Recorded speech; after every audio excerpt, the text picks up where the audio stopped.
আসসালামু আলাইকুম। ম্যাট্রিমনি বাংলাদেশ থেকে আমি শারমিন প্রত্যেক দিনের মতো আজকে আবারও চলে আসছি আপনাদের সাথে লাইভে আড্ডা দিতে। তো আশা করি আল্লাহর রহমতে সবাই অনেক অনেক ভালো আছেন। আলহামদুলিল্লাহ আমিও অনেক অনেক ভালো আছি আপনাদের দোয়ায়। তো আজকে খুবই গুরুত্বপূর্ণ একটা বিষয় নিয়ে আমরা কথা বলবো। বিষয়টি নিয়ে কথা বলার আগে আমি আমার নাম্বারটি একবার বলে দিচ্ছি। ক্যাপশনে অলরেডি নাম্বারটি দেখতেই পাচ্ছেন, তারপর আরেকবার বলে দিচ্ছি। আমার নাম্বারটি হচ্ছে 0133256587 এই নাম্বারে যোগাযোগ করলে সরাসরি আমার সাথে কন্ট্যাক্ট করতে পারবেন। তো অ্যাজ এ ম্যারেজ কনসালটেন্ট হিসেবে কিন্তু আমি আছি। তো আপনাদের শুধু বিয়ে শাদী সংক্রান্ত ব্যাপারে অনেক প্রবলেম হতে পারে, এটা সলিউশন নিয়েও আমি ইনশাল্লাহ আপনাদের সাথে কথা বলবো, পরামর্শ দেওয়ার চেষ্টা করব। এবং আপনাদের যদি কোনো মতামত থেকে থাকে প্লিজ আমাকে জানাবেন, কারণ এক জীবনে মতামতের তো শেষ নাই, তাই না? তো এই হলো ব্যাপার। আজকে যে বিষয়টা নিয়ে আমরা কথা বলবো সেই বিষয়টা হচ্ছে, আচ্ছা, বিয়ে করেছি কিন্তু দাম্পত্য জীবনে হ্যাপি না। বেশিরভাগ ফ্যামিলি কিন্তু এরকমটা হয়। আসলে এরকমটা হওয়ার কারণ কি? একটা কথা আমি সবসময় বলে থাকি, স্বাধীনতা অর্জন করার থেকে স্বাধীনতা রক্ষা করা কিন্তু অনেক কঠিন। বিয়ে সবাই করতে পারবে, কিন্তু বিয়ে করে হ্যাপি লাইফ লিড করা, দাম্পত্য সুখী জীবন গড়া, এটা কিন্তু খুবই কঠিন একটা বিষয়। অনেকে চাইলেও কিন্তু পারে না, তাই না? কিন্তু এক জীবনে কে না চায় বলেন দাম্পত্য জীবনে সুখী হতে? তো এই বিষয়গুলো আলোচনা করার আগে আমি সরাসরি কমেন্টে চলে যাব। আমাকে একজন লিখেছেন, wow, thank you so much for your comment. আরেকজন লিখেছেন, কেমন আছেন? আলহামদুলিল্লাহ আমি ভালো আছি, আপনি ভালো আছেন তো? আরেকজন আমাকে লিখেছেন, আসসালামু আলাইকুম আপু। হ্যাঁ, ওয়ালাইকুম আসসালাম। তো লাইভটাকে বেশি বেশি করে শেয়ার করে দিবেন, যাতে করে, আচ্ছা, লাইভটাকে, সরি নেটওয়ার্কের প্রবলেমের কারণে একটু হোল্ড হতে হয়েছে। তো জীবন যতদিন প্রবলেম ততদিন। এই প্রবলেম নিয়ে যদি কেউ মনে করে দূর লাইফ মানে প্যারা, তাহলে কিন্তু জীবন বরবাদ। আপনাকে সবসময় পজিটিভ থিঙ্ক করতে হবে। জীবন মানেই হচ্ছে ধাক্কা, জীবন মানে হচ্ছে অ্যাক্সিডেন্ট, জীবন মানে হচ্ছে ঝামেলা, জীবন মানে হচ্ছে ঝুঁকি। সো এই ঝুঁকি, এই রিস্ক সবসময় রিস্ক মনে করবেন না। লাইফটাকে খুব হ্যাপি হ্যাপি মুডে রাখতে হবে। আপনার জীবনে ঝামেলা হবে, আপনি রাস্তায় গেলে অ্যাক্সিডেন্ট হতেই পারে, আপনার বাসায় এক ঝামেলা হইতে পারে, মানুষ মরণশীল, মৃত্যু মানুষের হবেই। তো এই জীবনে এসব কিছুকে কেয়ার করবেন না, একদমই পাত্তা দিবেন না, ঠিক আছে? অনেক কিছু আপনার জীবনে হবে, এটাকে আপনি প্রস্তুত থাকেন যে আপনার জীবনে কিছুই হয়নি, আপনি বারবার উঠে দাঁড়াবেন, দেখবেন একবার না একবার হচ্ছে আপনি ঠিক আপনার গন্তব্যস্থলে পৌঁছতে পারবেন। তো আজকে আরেকজন কমেন্ট করেছে, কমেন্টটা না পড়লে না, কমেন্টটা পড়ে হচ্ছে আমি সরাসরি চলে যাচ্ছি আমাদের মূল বক্তব্যে। আপু, আপনার লাইভ অনেক ভালো লাগে, আপনি অনেক পজিটিভ কথা বলেন, থ্যাংক ইউ সো মাচ। হ্যাঁ, আমি পজিটিভ কথা বলার চেষ্টা করি। আপনি যখন পজিটিভ থাকবেন, একটা বিষয় মাথায় রাখবেন, তখন দেখবেন আপনার জীবনে কোনো ঝামেলা নাই, কোনো প্রবলেম নাই। আপনি যখন চোখ বন্ধ করে রাখবেন তখন দেখবেন আপনার কোনো সমস্যাই হচ্ছে না, কারণ চোখ বন্ধ করলে কিন্তু দুনিয়াটা অন্ধকার। সো অনেক প্রবলেম দেখেও না দেখার ভান ধরবেন, দেখবেন মানে বুঝেও না বোঝার ভান করবেন, তাহলে দেখবেন জীবনে শুধু সুখ আর শান্তি, সুখ আর শান্তি আসতেছে।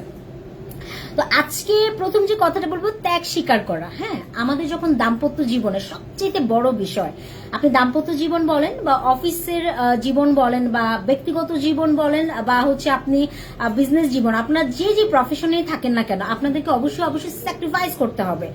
যে যত বেশি স্যাক্রিফাইস করবে লাইফে, ত্যাগ স্বীকার করবে, তার জীবনে কিন্তু তত বেশি হ্যাপিনেস আসবে। এটা আমি গ্যারান্টি দিচ্ছি, আপনারা করে দেখেন, ইনশাল্লাহ আশা করি খুব ভালো একটা ফল পাবেন, ঠিক আছে? তারপর আরেকটা যে বিষয়, হাতে হা বলা, নাতে না বলা। এটা কিভাবে? মনে করেন আপনার ওয়াইফ বা হাজবেন্ড আপনার কথা শুনতেছে না, বা তার একটা এমন একটা মন্তব্য করেছে বা এমন একটা কথা বলেছে বা এমন একটা জিনিস আপনার কাছে আবদার করেছে যেটা আপনার মোটেও পছন্দ না, হতেই পারে, স্বাভাবিক। তার হা লাগাটা আপনার না লাগতেই পারে, ভালো লাগতে নাই পারে, কিন্তু আপনি যদি তখন সেটাকে নেগেটিভ ভাবে নেন, যদি বলেন যে না এটা হবে না, তোমারটা ভুল, তাহলে দেখবেন দাম্পত্য জীবনে সবসময় শুধু ঝগড়া লেগেই আছে। এটা করা যাবে না। সে যেটা বলেছে আপনি শুধু বলেন হুম হুম ঠিক আছে। সে যদি দিনকে রাত বলে, আপনি বলবেন হ্যাঁ ঠিক আছে, এখনই কিন্তু রাত। সে যদি রাতকে দেখেন দিন বলে, সে ভুল বলতেছে, আপনি দেখতেছেন, আপনি জানতেছেন, আপনি বুঝতেছেন, তারপরেও আপনি বলেন হ্যাঁ তোমারটাই ঠিক। তারপরে দেখবেন সে কিন্তু ভাববে আসলে আমি ভুল বললাম, তারপরে আমার ওয়াইফ এটাকে পজিটিভলি নিছে, হ্যাঁ হ্যাঁ বলতেছে, তাহলে দেখবেন এখানে কোনো ঝামেলা হওয়ার কোনো প্রশ্নই আসে না। এই হলো ব্যাপার। আরেকটা বিষয় সেটা হচ্ছে আমরা সবসময় মৃত্যুকে স্মরণ করব। মানুষ মরণশীল। আমরা যদি মনে করি যে না একসময় না একসময় আমাদের মরতে হবে, দুনিয়াটা খুবই ছোট, আর আমার যেটা আছে আল্লাহর কাছে এটাকে নিয়ে আমার শুকরিয়া আদায় করতে হবে, হ্যাঁ, তাহলে দেখবেন আপনি সুখী হতে পারবেন। একটা মানুষ যদি কমপক্ষে 5 বার দৈনিক মৃত্যুর কথা চিন্তা করে তাহলে কিন্তু সে খারাপ কাজ আর করতে পারে না। এটা আপনারা চিন্তা করে দেখেন, দেখবেন আপনারাও বুঝতে পারবেন। তো এই হলো ব্যাপার। তারপরে আরেকটা খুব গুরুত্বপূর্ণ একটা বিষয় দাম্পত্য জীবনের, সেটা হচ্ছে প্যারা না নেওয়া। এই যে আমাদের জীবনে আমি প্রথমে ফার্স্ট অফ অল বলেছিলাম প্যারার বিষয়গুলো, লাইফে অনেক ঝামেলা হবে, প্যারা কখনো নিবেন না আপনার। আর ওয়াইফদের বিশেষ করে আমি বলবো, তারা কিন্তু হাজবেন্ডরা আপনারা একটা কাজ করেন, বেশিরভাগ ওয়াইফরে আমরা এটা করি, আসলে আমি মেয়ে মানুষ আমিও করি, সেটা হচ্ছে হাজবেন্ডকে নিজের দুনিয়া বানিয়ে ফেলা। হাজবেন্ডকে সন্দেহ করা, হাজবেন্ড অফিসে আছে, ব্যস্ত আছে, সেটা আমরা বুঝি না। তাকে শুধু বারবার আমরা নক করি, তাকে শুধু বারবার আমরা ডিস্টার্ব করি, এটা লাগবে ওটা লাগবে, এটা করো ওটা করো, এখানে নিয়ে যাও। সো এই জিনিসগুলা কিন্তু তাদের কাছে একটা প্যারা মনে হয়। তারা কিন্তু সারাদিন বাইরে কাজ করে থাকে, অনেক অনেক প্যারা তাদের লাইফে।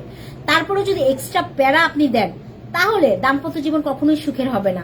আপনি এটা চিন্তা করবেন যে আপনার হাজবেন্ড খুব অন্যের কাজ করতেছে, সে খুব ব্যস্ত, তাকে এখন ডিস্টার্ব করা যাবে না। তার সাথে ভালো ব্যবহার করবেন। এই প্যারার কারণে, ওয়াইফের প্যারার কারণে বেশিরভাগ হাজবেন্ডরাই স্ট্রোক করে বা সংসারটা ডিভোর্স হয়ে যায়, খুব মারামারি অশান্তি হয়। সো অশান্তি কিন্তু আমরা কেউই চাই না। তো আমরা হাজবেন্ডকে আমাদের দুনিয়া না বানিয়ে আমরা তাদেরকে চেষ্টা করব রিল্যাক্স মুডে রাখার জন্য। তারা কিন্তু অনেক অনেক প্যারা নেয়, তাদেরকে আর এক্সট্রা প্যারা আমরা দিব না, ঠিক আছে? তো আরেকজন আমাকে আবার আরেকটা প্রশ্নে চলে যাই, সরাসরি কমেন্টে একজন আমাকে লিখেছেন, আপু কিভাবে প্যারা কমাবো একটু বলবেন। Thank you so much for your comment. খুব সুন্দর একটা প্রশ্ন আপনি করেছেন। প্যারা কিভাবে কমাবেন? প্যারা কমানোর একটা খুবই মানে ইজি ওয়ে হচ্ছে পজিটিভ ভাবে দেখা। আপনি প্যারাকে প্যারা মনে করবেন না। আপনি জানেন যে জীবন মানে প্যারা, এটাকে আপনি ভুলে যান, এটাকে আপনি না দেখার ভান করেন। ওই যে বললাম প্রথমে, না দেখার ভান করেন। আপনি মনে করবেন আপনার জীবনে কিছুই হয় নাই, ঠিক আছে?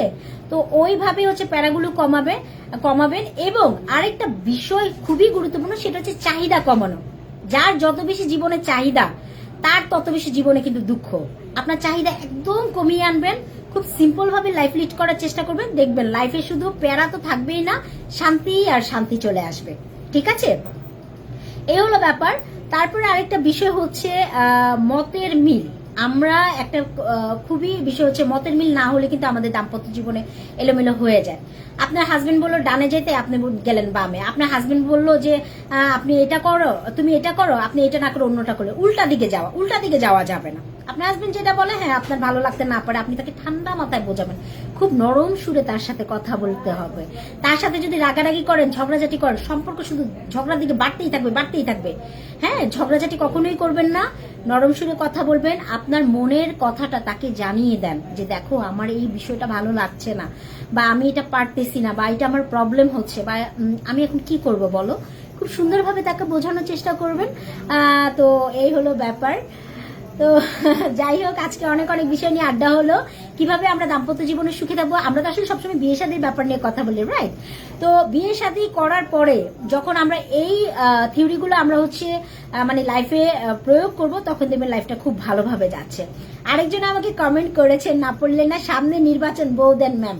আচ্ছা, সাব্বির রহমান খুবই একটা মজার কথা বলছেন। সামনে নির্বাচন, কেন নির্বাচনের মধ্যে বউ দিলেন? নির্বাচনের পরে কি আর বউ নিয়ে সংসার করবেন না নাকি? প্রশ্নটা কি করলেন বুঝলাম না। নির্বাচন হোক, বসন্ত হোক, রোজা হোক, যাই হোক, অথবা হচ্ছে আপনার প্রত্যেক দিনই মানুষের বিয়ে করে সংসার করতে হয়, বউ সবসময় দরকার, হাজবেন্ড সবসময় দরকার। সো নির্বাচনের জন্য বউ দরকার। কেন ভোটে নামবেন নাকি বউকে নিয়ে? তো অনেক অনেক মজার ফানি কমেন্ট আসতেছে। তো যাই হোক, হ্যাঁ, অনেক সবসময় হাসি খুশি থাকবেন, ফানি থাকার চেষ্টা করবেন, সবসময় দেখবেন আপনার মন ফ্রেশ হয়ে গেছে। লাইফে আর কখনো কোনো প্যারা নিবেন না, সবসময় হাসি খুশি থাকবেন, পজিটিভ মাইন্ডে থাকবেন। এই একটা রিকোয়েস্ট আমি ক্লায়েন্টদেরকে করব। তো ধন্যবাদ সবাইকে। আজকের লাইফে এই পর্যন্ত। আমাদের জন্য সবাই অনেক অনেক দোয়া করবেন এবং ম্যাট্রিমনি বাংলাদেশের সঙ্গেই থাকবেন। সবসময় আপনাদের সঙ্গে আছি ইনশাল্লাহ, আপনারাও আমাদের সঙ্গে থাকবেন। আসসালামু আলাইকুম। আজকের লাইফ এই পর্যন্ত, ভালো থাকবেন।